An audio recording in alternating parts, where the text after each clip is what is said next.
Cabin News live in Berlin, New Hampshire. Blizzard 2022 is here upon us.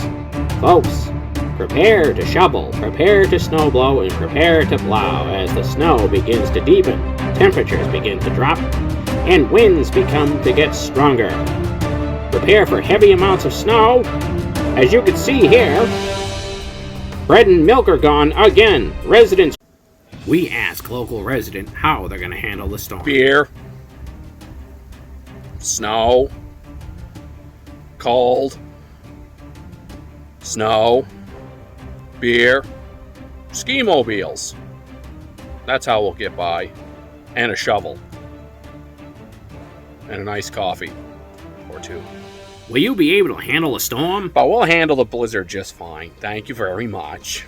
We appreciate it. We're not a weird folk up here. We're just very strong at what we do. Yep. We will survive. Thank you very much.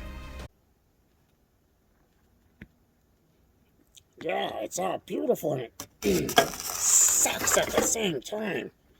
You want to come shovel this for me? Yeah. After weeks of freezing cold temps, Berlin residents seem to be prepared for this storm. We talked to local residents, and they seem to be okay with what's going on and say they can handle it. This is Cabin News. Stay warm, stay safe, friends.